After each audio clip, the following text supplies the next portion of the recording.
guys. Bell rang like 10 minutes ago. Kids are running around the room touching things. I don't know what that's about. All right. Ready, guys?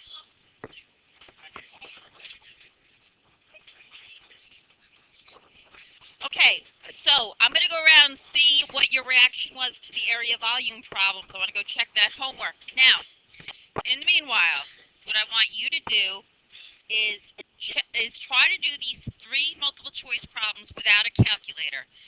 And believe it or not, this is a quickie you sub. You don't have to do it at all formal. You know, this is stuff you don't even need anything for DU, right? All right, so try to do it. See what you can. And I'll come around, check that, and then we'll go over those area volumes. All right, guys, let's not waste any time. Let's just get right into this. Okay, so first of all, if you thought of this as just being the integral of du over the square root of u, which is what it is, right? You don't need to put any numbers in. How do you integrate du over the square root of u? ub next plus 1. How do you integrate something like that? Here's Cameron. Yeah, it's just 2 rad u because you have to think of it as being the integral of u to the negative 1/2 du. So you add 1 to the exponent, you multiply by the reciprocal. So it's 2 rad u, or for this problem, 2 times the square root of 1 plus x. So that's the antiderivative. And then we just got to integrate from 0 to 8. Let's make sure you get that, because I really want to keep working on these little u subs. See, I didn't write what u is equal to. U is equal to 1 plus x. Right? But, so you get 2u to the half. So I wrote it as 2 rad u. Are we okay up to that part? Yeah. And then you plug in the 8. So you have 2 times the square root of 1 plus 8. So that's 2 times the square root of 9. So that's 6. And sometimes you think, oh, I plug in 0, I'm going to get 0. And that does happen a lot, but not always. If you plug in 0 here, you have 2 times the square root of 1 plus 0. So that's going to give us minus 2. So 6 minus 2 is 4.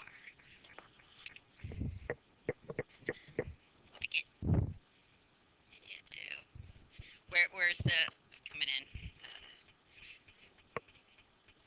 Just yeah, it's easy to make little mistakes. Yeah, right. I know. People think, oh, the 0 guy, I'm gonna ignore him, but sometimes you put him in and you got something. Piecewise function, and they want us to evaluate the definite integral from 1 to 5. What are we gonna have to do? Split it up. Love it. So give me the limits of integration for the first definite integral. 1 to 3, we'll fill that in there, and then we'll add that to the definite integral from 3 to 5. Okay. Now, what do we put in for f of x for the first?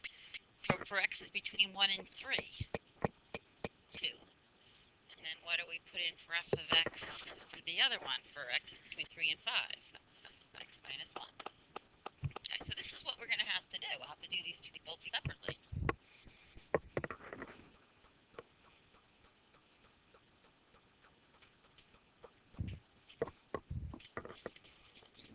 Don't forget to take the antiderivative. Don't plug that 5 and that 3 into the x minus 1. I'll do it.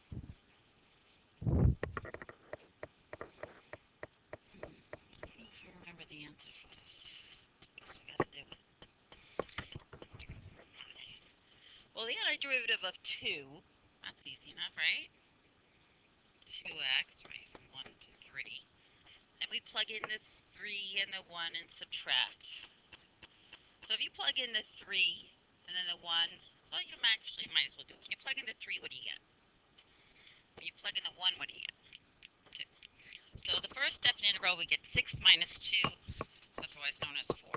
And we got to add that to the second definite integral. So let's take the antiderivative first. the antiderivative? X squared over 2, I'm going to write it like you said.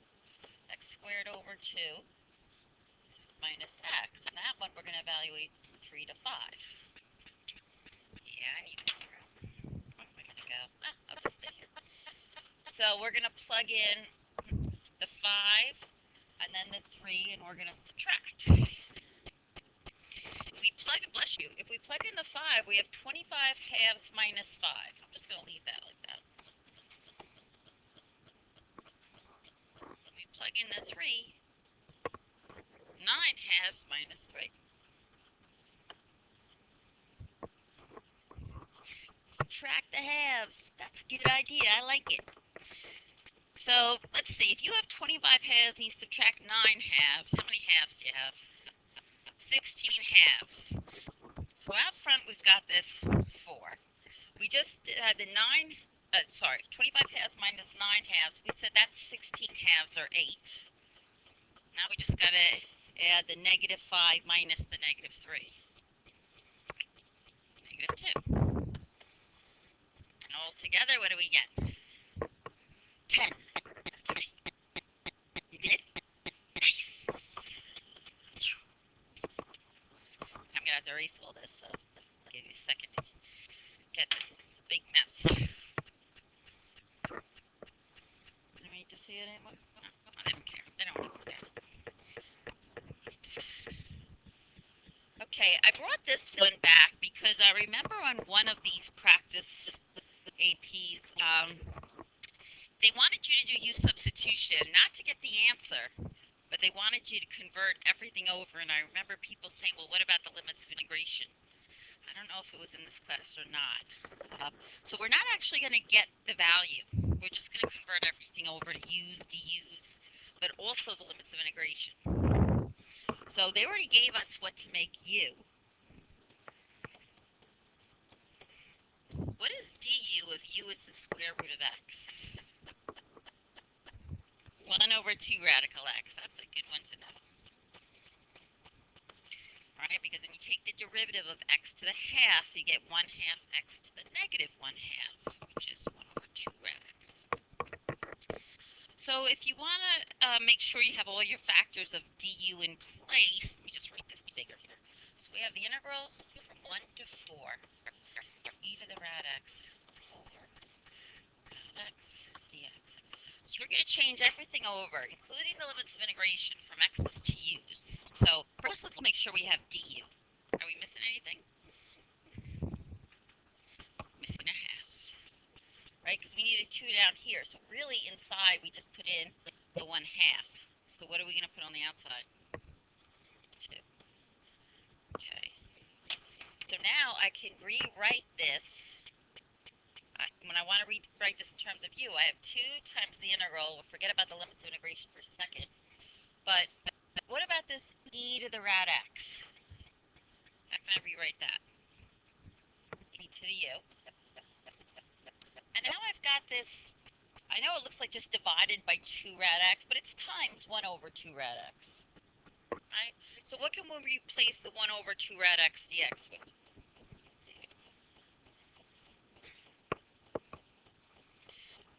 Now the limits of integration, those were in terms of x. The lower limit of integration was x equals 1.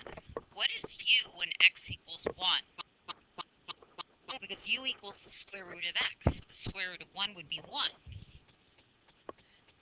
The upper limit of integration is x equals 4. So it's 2. Because the square root of 4 would be 2. So to change over the limits of integration to u also, then you just go back to what u equals. And if you were actually going to do the problem now and get the answer, this is all we had to do for this one. What is this, C or something? I forgot. See? You could just take the antiderivative, which is just e to the u, and plug in the 2 and the 1 and subtract. You'd never have to switch back to x, you know, if you were going to do it like this.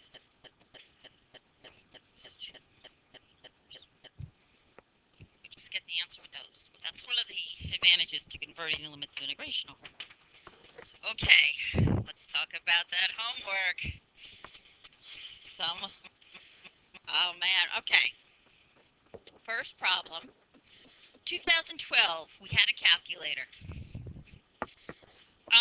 One thing that you're going to need in this problem is you need the coordinates where these two graphs intersect. You did? You got those? So you don't just eyeball it. Is anyone still doing that? I know some people are like, oh, it looks like 3 and 1.5. No, don't do that. Now you actually have to use the calculator to intersect, okay? And you can store them into A and B, like store the x coordinate into A or C, you know, whatever you want to do. But you're going to need that. Okay, so let's look at the first thing we have to do. First thing is find the area. Now, area, you either use vertical strips or horizontal strips. Who used horizontal strips? Okay. And the other people, you tried to use vertical strips? Well, you can, but you would need two separate integrals. So you'd find this area, because this is y top, minus y bottom is 0. And then you'd find this area using this y for the y top, minus y is 0. If you use horizontal strips, you can get away with getting the area with one integral. Okay, if you use horizontal strips, you integrate x right minus x left dy, right? This is, so the height of each is x right minus x left, it's dy.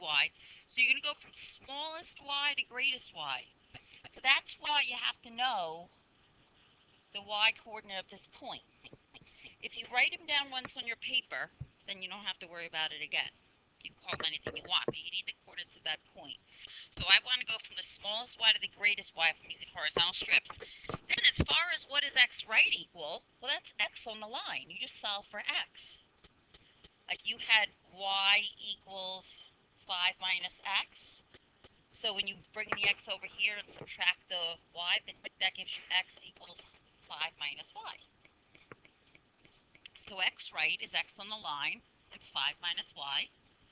Minus x left is x on the ln of x. So you got to solve for x. You have to exponentiate. So if y equals the ln of x equals e to the y. Switch sides. I hope that didn't confuse you. You say e to this side equals e to that side. So x equals e to the y. So that's your x left. And you integrate those from 0. You add them up from 0 to this y coordinate, which was 1.306. That's one way to do it, and I'll show you the answer in a second, even though I gave it to you. But the other way would be if you use vertical strips, you would need two integrals. You would have to, I mean, the nice thing about using vertical strips, you wouldn't have to solve for x. For these rectangles, y top is ln of x minus y bottom is 0. So the height of your rectangles over here is ln of x. And then with dx, you add them up from 1 to this x coordinate, which was, I call it a, but it was 3.69 something. Then you'd add to it the integral from a to 5 of this y minus 0, so 5 minus x. Why must b? Because if you're using horizontal strips, you know, the thickness is dy. You want to add them up from y equals 0 to y equals whatever the y coordinate of this point is. And I've called that b here. That's 1.306. You have to find that. You can write just a number, 1.30656. Okay, but you have to get that point of intersection. And for if you're using horizontal strips, you need to know the y coordinate of that point, smallest y to greatest y. But either way, if you use one integral with horizontal strips or two integrals for vertical strips, you should have 2.986 for an answer.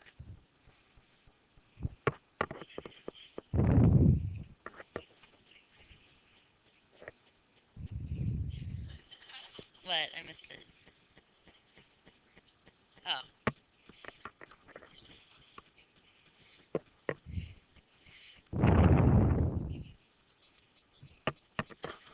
So is there any question getting area? These are the only ways to get area. Horizontal strips or vertical strips. Sometimes one way is easier than the other. Sometimes, okay, but any questions on this one? Goofed? Do you see what you did? Oh, okay. I bet a lot of people did that. You used horizontal strips, but you don't solve for x on the one on the right. You just leave it as is. Yeah. Okay, you got to do that. That's very. That's typical Gupta. Okay. So for the next one, it says, okay, now this is the region, the base of a solid. This region's the base of a solid. Each cross section perpendicular to the x-axis, it's a square. So you have these squares coming out of here. Whenever you have to get volume of a solid, where every slice is a particular shape, you have to know that volume is the sum of area times thickness. Then you got to know your area formulas. The only thing that was kind of a pain in this one is that the length of the side of the square, which is going to be y top minus y bottom, which will always be for dx problems, is different for the squares over here than it is for the squares over there. You see how y top changes from one graph to the other? So you do need two integrals to get the whole thing. So you find the volume of the solid from 1 to this x coordinate, which I called A, 3.6. And again, you're just integrating side squared dx, but for the first group of squares, y top is ln of x, so the length of the side of the square is ln of x from 1 to a. So you have the integral from 1 to a of ln of x squared dx. Then you want to add up the squares over on the other side of that point of intersection. And for those, the length of the side of the square is y on the line. That's 5 minus x. You got to square it. The nice thing about this, though, you didn't have to evaluate anything. You just had to write it, set it up. But do you see why, like, I couldn't do it with one integral? Because the side of the square is y top minus y bottom, and y top changes. Right? And if it changes, you can't just put one thing in for it. You got to break it up.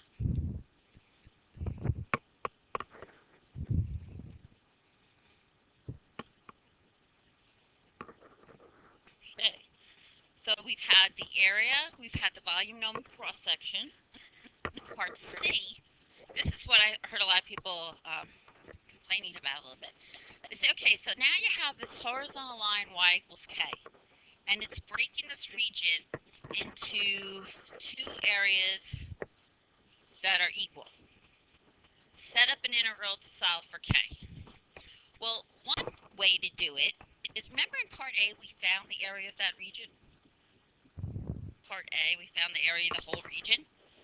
So if you just add up, I would use horizontal strips, from 0 to k, x right minus x left, it should give you half of your answer from part A. In part A, you got the answer, the area of the whole region. So that would mean that if I take the integral of x right minus x left from dy, right? We're using, if I use horizontal strips, starting at y equals 0 and going up to y equals k, if I sum up all those horizontal strips, my answer should be 1/2 of the answer I got in part A. There's an equation. And if I actually had to solve for this is how I would do it. Does that make sense? Tell me if it doesn't. I can explain it a better way. Figure something else out. You know what the whole area is. They're telling you that k divides the area exactly in 2. Come up with an equation involving an integral so you can solve for k. This is the area of the whole region. That's the answer to from part A. That's the area of the whole thing.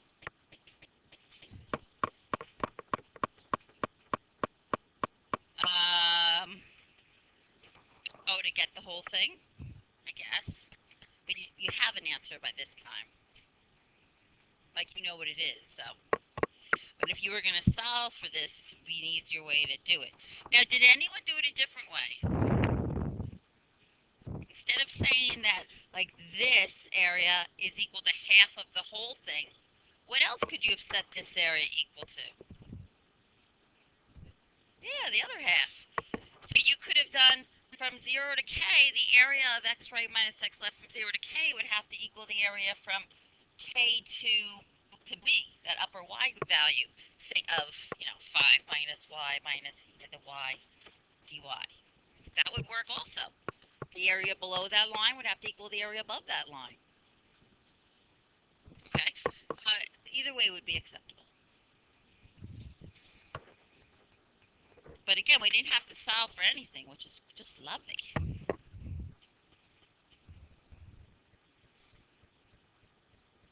I know the... Okay. 2013 number 5. This is the one without a calculator. Number 1 was hideous.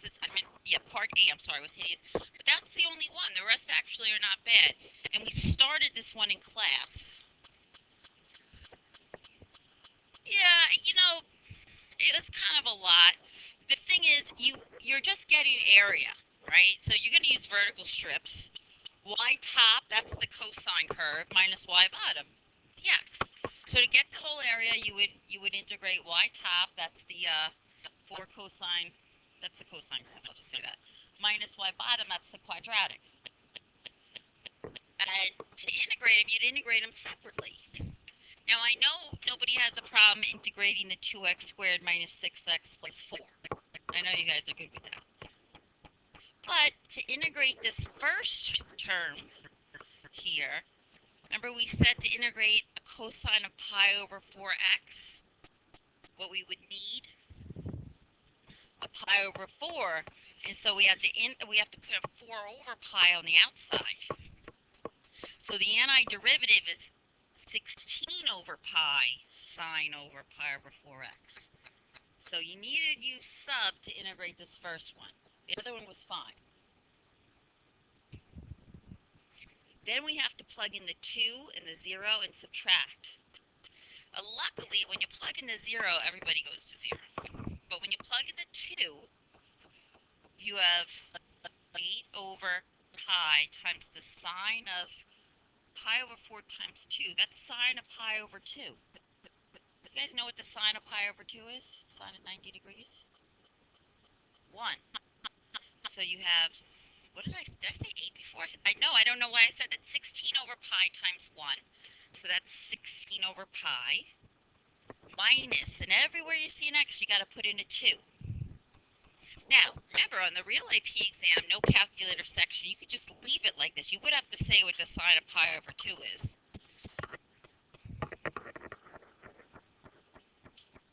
Because for u substitution, to integrate cosine of u, you need du. We needed to put in a pi over 4, so that means on the outside we had to put its reciprocal. Yeah, of this one. You can remember each one of these we're going to integrate separately. So the 4 over pi is just in front of this integral, which turns out to be the sine of that angle. So, but again, you could leave this whole thing like this. You don't have to worry about combining fractions and all, getting a common denominator. You don't have to simplify the arithmetic like that. You could have left it. But if you did, it turned out to be that way. So it was bad in the sense that, okay, you need to use sub for the first term, but that's it.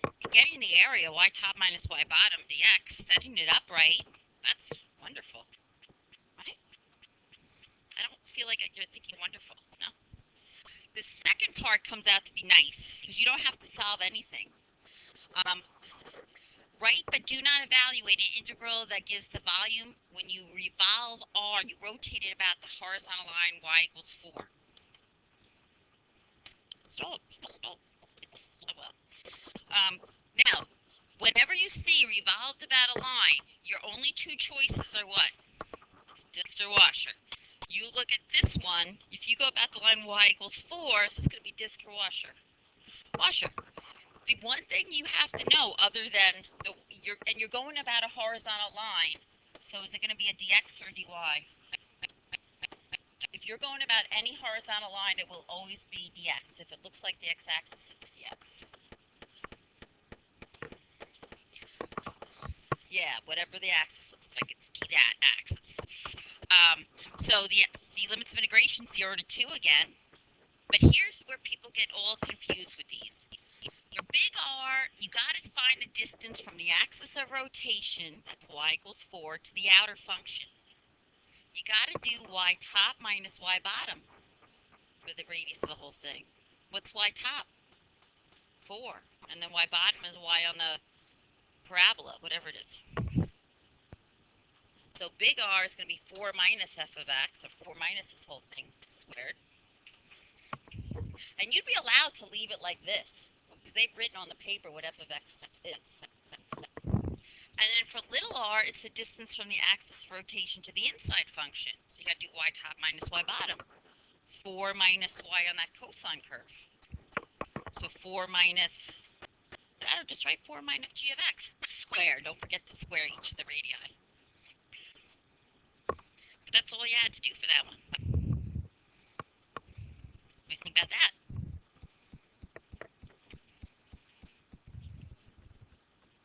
Yeah?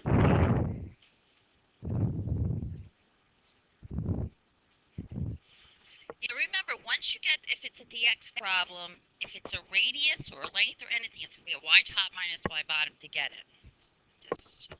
And, no, same thing here. We don't have to solve for it. Now they tell us that every slice perpendicular to the x-axis is a square. What's the solid? That's one of these. You integrate area times thickness. It's dx. Same limits of integration. Smallest x to greatest x, 0 to 2. Area formula for a square. If you forget that. And every time you fill in your area formula, it's going to have a length in it. That length for a dx problem is going to be y top minus y bottom.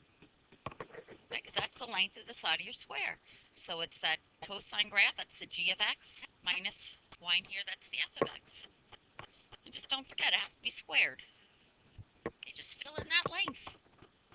That's it.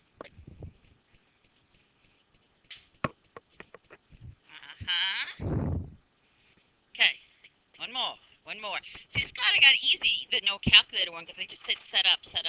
Don't evaluate. 2014.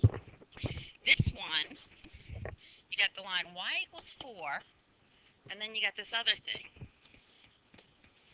Now, you're going to need to know where they intersect. They intersect over here. This is nice. This is just a 0.04. Did anyone find the point where they intersect over here? It's something 4, but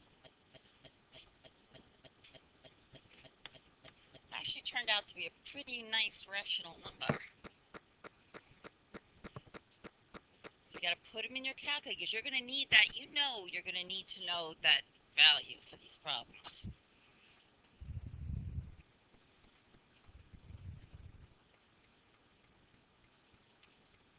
Find out where they intersect. And this one actually, it terminates. It's quite lovely. You graph y equals 4, and then you graph y equals x to the 4th minus 2.3 x2 plus 4.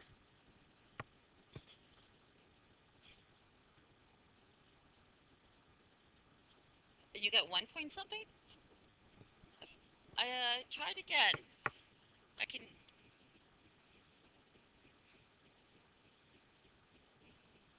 You know, other people should too.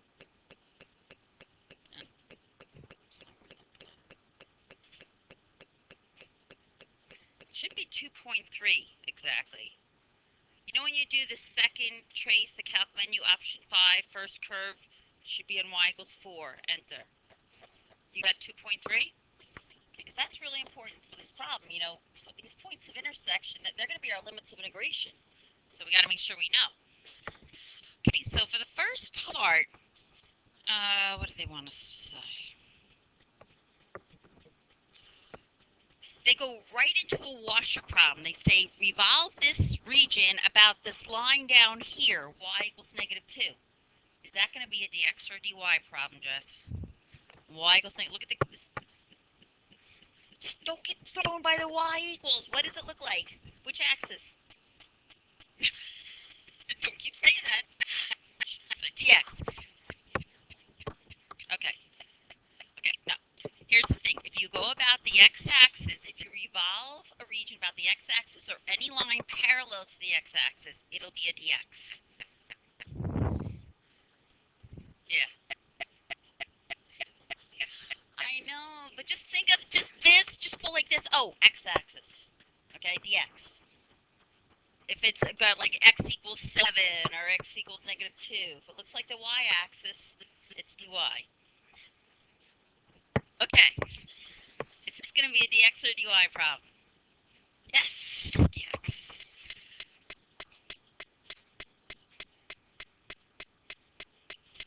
You're going to lose her. She's right there, right? She's got it. Don't push her. And once you know it's dx, look at this region. What are the limits of integration? Once you know it's dx, are you going to try to find that y value? You don't care. You want to go smallest x to greatest x. 0 to 2.3. All right, now, guys, big R, distance from the axis of rotation, that's down here, to the outer function. Y top minus y bottom. What's y top? Y bottom?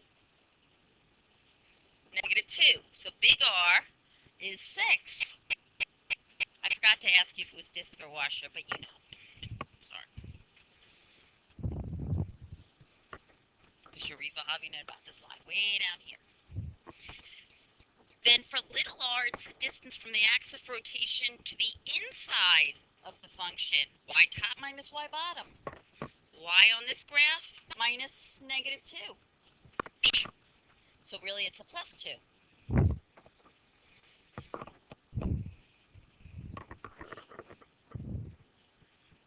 You see it or no?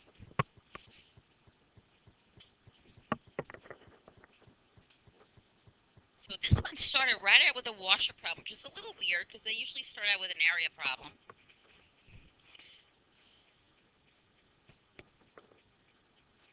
Then they go to a known cross section, but look at this. How many of you would have just frozen if you got this question? It said region R is the base of a solid. Each cross section perpendicular to the x-axis is an isosceles right triangle with a leg in R. So you know you got to integrate area times thickness. It'll be dx perpendicular to x. But what is the formula for the area of an isosceles right triangle in terms of the leg? Half the leg squared. If you didn't know that, big trouble. Yeah, you could just think of it. Leg, hypotenuse, 1/2 base times height, 1/2 leg squared. Now the half you could just pull out front, but the leg, that's the length of the strip.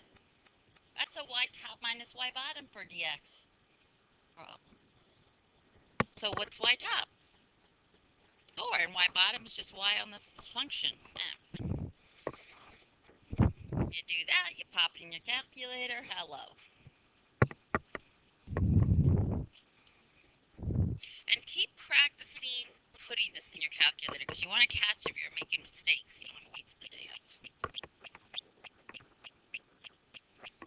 So we've had a solid of revolution, started with a washer, then it went to volume, known cross section, and then in part C, now we've got a vertical line, x equals k, that divides into two regions with equal areas.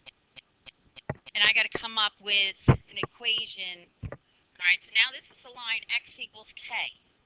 I don't know what the area of the whole thing is, do I? We never haven't done anything with area.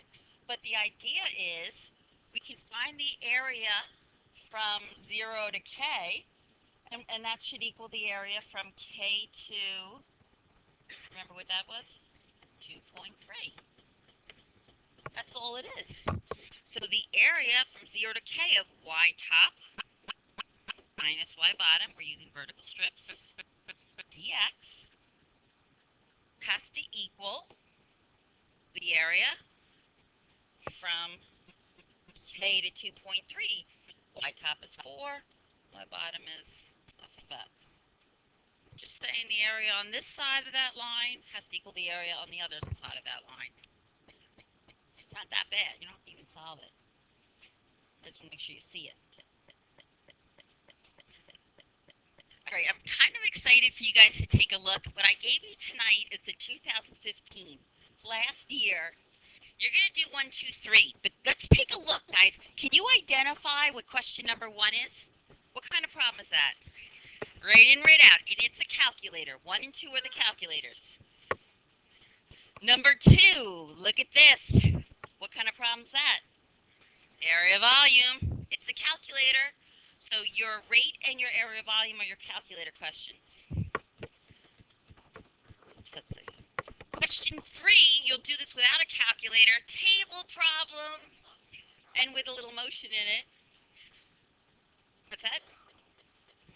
It's got, I gave you all 6, I think. But you're doing 1, 2, 3 tonight. If you can't stop, and I know what that's like, don't worry. You don't have to stop. You can do them all. Oh, yeah, I totally know what that's like. And then, guys, look at number 4 for tomorrow. What's that going to be? Differential equation. Draw your slope field. Love that.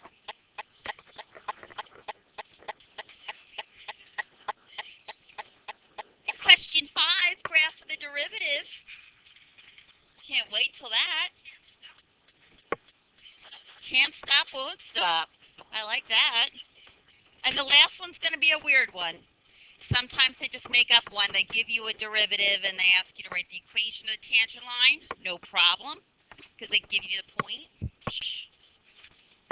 Yeah, this one, it's really not going to be bad, but we'll get to that tomorrow.